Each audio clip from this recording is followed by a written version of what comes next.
Chong Bun Siong alias Engkoh Bun tinggal di Parakan, Temanggung. Pria itu berprofesi sebagai pengusaha tembakau. Hal yang biasa sebab Temanggung dikenal sebagai daerah penghasil tembakau di Jawa Tengah.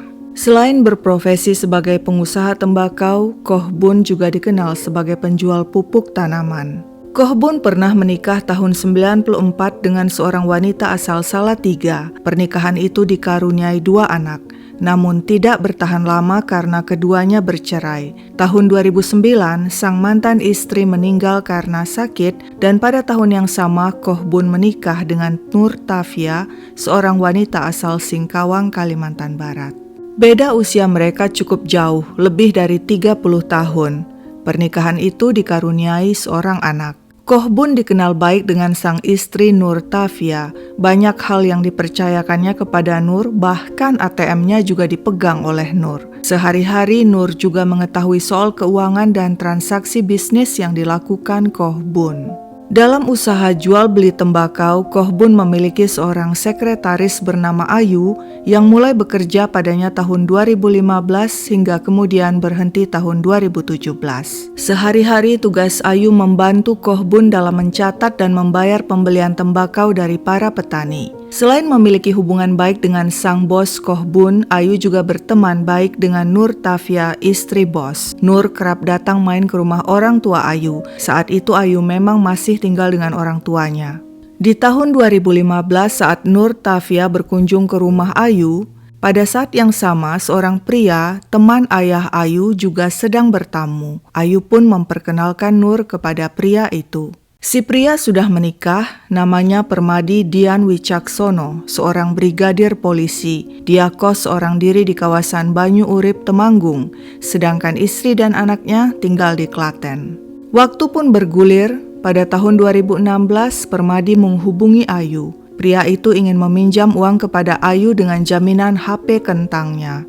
Ayu menolak karena tidak punya uang. Kalau begitu, coba tawarkan kepada istri bosmu Nur Tafia, usul Permadi. Ayu pun menyampaikan hal itu kepada Nur. Cik, Permadi mau menggadaikan HP 2 juta rupiah, katanya akan dibayar dalam 1 bulan.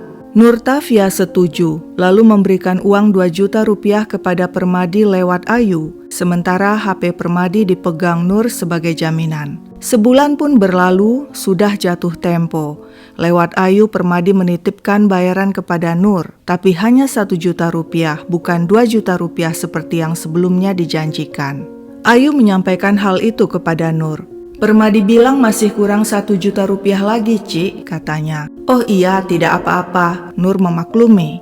Untuk urusan pembayaran selanjutnya agar lebih gampang berkomunikasi, Permadi minta nomor HP Nur kepada Ayu. Ayu memberikan setelah terlebih dulu minta izin kepada sang nyonya. Sejak itu Permadi dan Nur Tafia mulai berhubungan lewat HP. Awalnya biasa saja, lama-lama jadi istimewa. Keduanya menjalin asmara. Setiap minggu Nur rutin mengunjungi sang Brikpol 2 hingga 3 kali di kosnya di kawasan Banyu Urip. Asmara mereka semakin membara. Keduanya sudah kebelet. Apalagi selama ini Brikpol Permadi merasa pernikahannya sudah tidak bahagia. Nur Tafia meskipun tidak punya masalah dalam pernikahannya, tampaknya juga kesengsem berat dengan sang Brikpol yang usianya jauh lebih muda dari suaminya. Keduanya sempat ingin nikah siri di akhir 2018 tapi urung. Nur Tafia takut karena dirinya masih berstatus istri orang. Untuk minta cerai pada Koh Bun, Nur tidak berani soalnya dia tahu nanti anaknya akan diambil Koh Bun. Selagi masih ada penghalang, hubungan asmara sang Brikpol dan Nur Tafia tidak akan mulus, padahal mereka sudah ingin menikah. Satu-satunya cara adalah melenyapkan si penghalang. Koh Bun harus disingkirkan selamanya dari muka bumi. Caranya, santet. Nur memberikan 10 juta rupiah kepada Brikpol Permadi untuk biaya dukun. Pria itu yang mencari dukun santet. Konon santet pun dilancarkan tapi gagal. Koh Bun tetap hidup, tetap segar bugar. Keduanya tentu saja geram. Jika pakai kekuatan metafisik gagal, maka tidak ada jalan lain, harus dipakai kekuatan fisik yang sebenar-benarnya. Tapi Permadi dan Nur tidak ingin tangan mereka kotor oleh aksi keji. Keduanya kemudian sepakat menyewa jasa pembunuh bayaran, Brikpol Permadi yang bertugas mencari. Pria itu pun menghubungi kenalannya Wiji Indarto, seorang buruh bangunan. Saat keduanya bertemu di kos Permadi di Banyu Urip, sang Brigpol blak-blakan mengatakan mencari orang untuk menghabisi seorang pria dengan imbalan 25 hingga 30 juta rupiah. Wiji langsung menyanggupi dengan syarat Permadi harus menyediakan kendaraan untuk mempermudah pergerakannya. Permadi pun menyewa mobil Daihatsu Xenia seharga 3 juta rupiah per minggu. Untuk memuluskan rencana, Wiji harus mendapatkan briefing langsung dari Nur Tafia. Bersama Permadi, dia bertemu Nur di sebuah restoran. Ini adalah pertama kali Wiji bertemu Nur Tafia. Wanita itu menjelaskan cara tepat menemui Kohbun adalah dengan berpura-pura membeli pupuk tanaman dari pria itu. Beres, kata Wiji. Tapi Wiji juga tidak mau melakukannya sendirian. Dia mengajak seorang teman bernama Rizal alias Ambon. Ketika mendengar rencana itu, si Ambon kaget dan segera menolak. Risikonya terlalu besar, katanya. Tapi kemudian Rizal alias Ambon berubah pikiran ketika dia sakit dan harus dirawat di rumah sakit. Saat itu Wiji datang menjenguknya bersama Permadi. Permadi tampil sebagai dewa penyelamat dan membayar biaya perawatan si Ambon kurang lebih 900.000 rupiah. Si Ambon pun bertekuk lutut dan sebagai balas budi, pria itu bersedia bersama Wiji menjadi eksekutor. Rencana sudah semakin matang. Lewat WhatsApp, Permadi mengirimkan foto, alamat, dan nomor ponsel Kohbun kepada Wiji. Pada Selasa 5 Maret 2019, Wiji mulai menjalankan aksinya. Dia menghubungi Kohbun melalui WA dan mengatakan ingin membeli pupuk untuk tanaman cabai. "Datang saja ke rumah saya di Jalan Kosasih," begitu balas Kohbun. Keesokan hari 6 Maret 2019, Wiji menemui Kohbun. Supaya meyakinkan, dia membeli pupuk tanaman total seharga Rp225.000 dengan memakai uang pemberian Permadi. 2 hari kemudian, 8 Maret, Wiji kembali menghubungi Kohbun. "Koh, saya perlu 10 botol lagi pupuk cair." Dia minta pupuk itu diantar ke rumahnya. Kohbun tentu bersedia. Dia tidak curiga sebab sudah biasa baginya langsung mengantar pesanan pembeli dengan mobil pick-up-nya. Wiji menyampaikan kabar baik itu kepada Permadi bahwa Kohbun telah berhasil dipancing keluar rumah dengan alasan mengantar pupuk tanaman. Selanjutnya Wiji harus menyiapkan tempat eksekusi. Dia pun meminjam rumah Agus Setio, temannya. Ketika bersama Permadi datang ke rumah Agus, Wiji mengenalkan bahwa Permadi adalah bosnya. Wiji bilang Permadi akan meminjamkan modal untuk usaha bawang merah bagi Agus, asalkan Agus meminjamkan rumahnya untuk tempat mengerjai seseorang yang berhutang kepada Permadi. Agus setuju, dan pada Selasa 12 Maret 2019, persiapan pun dilakukan. Sekitar tengah hari, Wiji, Ambon, Agus, dan Permadi telah berkumpul di rumah Agus. Wiji telah membeli senjata pembunuh di Pasar Kliwon, sebuah gagang cangkul seharga Rp300.000. Sore pun tiba. Dengan mobil Xenia, Wiji dan Agus menjemput Kohbun yang sudah menunggu di Jalan Raya Bulu. Kohbun mengendarai mobil pick-up Suzuki Futura warna hitam dengan membawa pupuk tanaman. Pria itu lalu mengikuti mobil yang dikemudikan Wiji. Dia tidak tahu ada maut di balik pemesanan pupuk itu.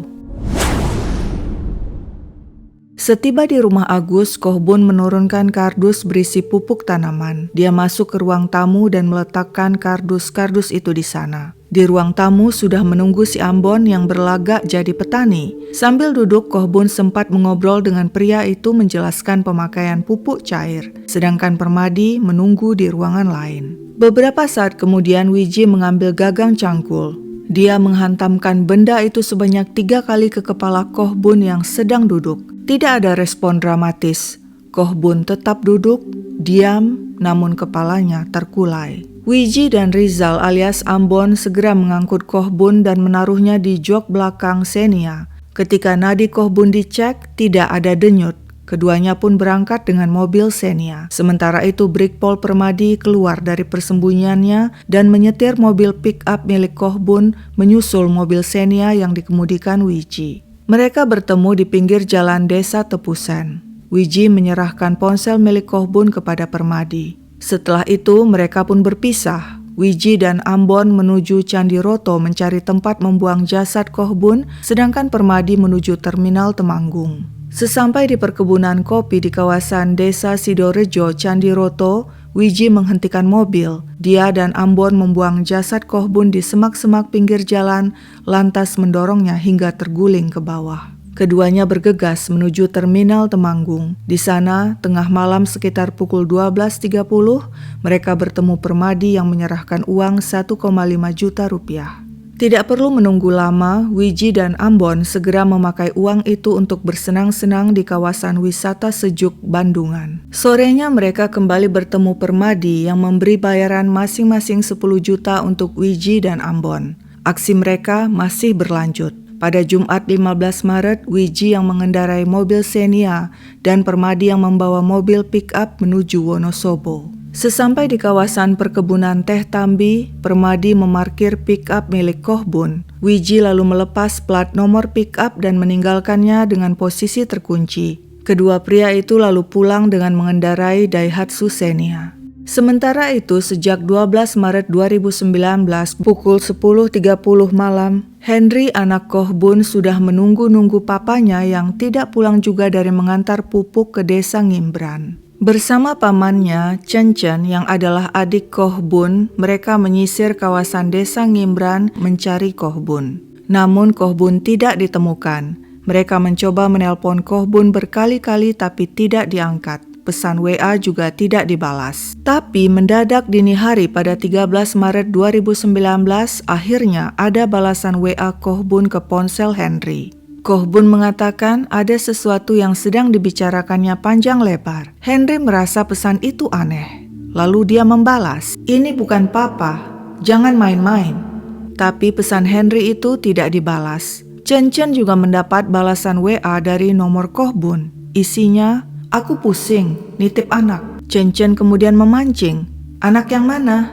Tapi setelah itu tidak ada lagi balasan WA dari Koh Bun. Keluarga mulai curiga, pesan WA itu bukan berasal dari Koh Bun karena gaya bahasanya sangat berbeda. Pada Rabu sore 13 Maret 2019, pihak keluarga melaporkan hilangnya Koh Bun ke Polsek Parakan. Tapi karena yang bersangkutan belum hilang 24 jam, maka tidak dapat diproses. Sebenarnya pihak keluarga agak heran melihat kelakuan Nur Tafia, istri Koh Bun. Saat mereka sibuk mencari keberadaan Koh Bun, mereka mendapat informasi wanita itu malah mencairkan cek senilai 120 juta rupiah di Bank Panin Parakan. Chen Chen juga selama ini agak curiga dengan Nur Tafia karena menurut ART, Nur kerap pergi seorang diri jika Koh Bun tidak di rumah. Selain itu, 2 bulan terakhir Koh Bun juga pernah curhat padanya bahwa pengeluaran rumah tangga mereka semakin boros. Keluarga besar pun berkumpul menanyai Nur Tafia sehubungan dengan hilangnya suaminya.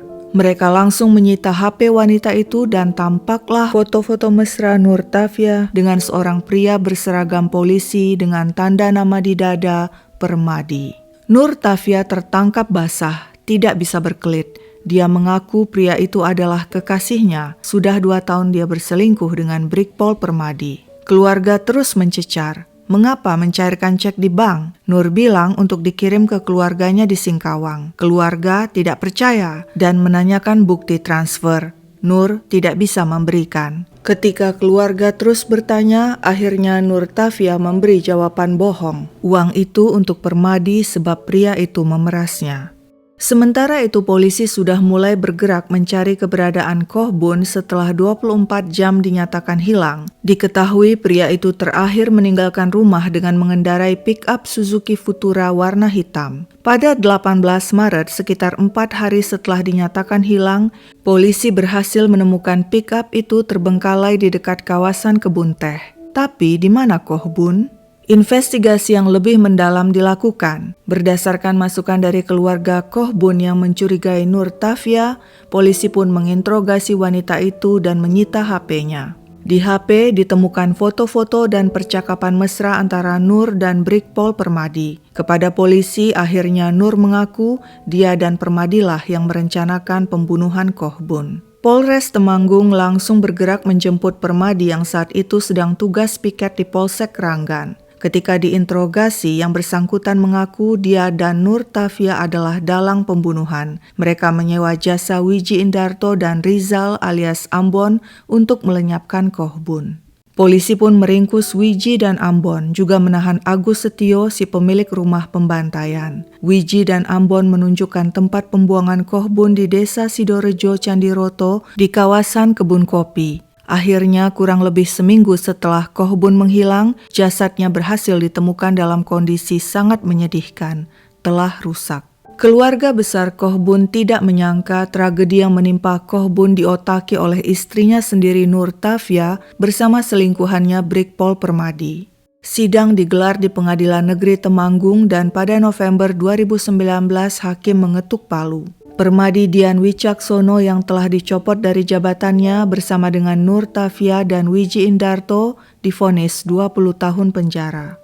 Rizal Aryadi alias Ambon dianggap hanya sebagai pembantu divonis 18 tahun penjara, sedangkan Agus Setio yang telah meminjamkan rumahnya divonis 7 tahun penjara. Keluarga besar Koh Bun sangat kecewa dengan hukuman yang dijatuhkan pada terdakwa yang dianggap tidak sebanding dengan perbuatan mereka yang terencana dan sadis. Keluarga berharap paling tidak para terdakwa dijatuhi hukuman penjara seumur hidup sesuai hukuman maksimal untuk pembunuhan berencana. Kesedihan dan pengkhianatan yang dirasakan keluarga besar Koh Bun tentu sangat dalam. Tidak terkira, dalang pembunuh Koh Bun adalah sang istri, orang terdekatnya, yang telah memakai uang Koh Bun untuk membiayai pembunuhan Koh Bun sendiri. Sekian dulu ceritaku, sampai jumpa kapan-kapan.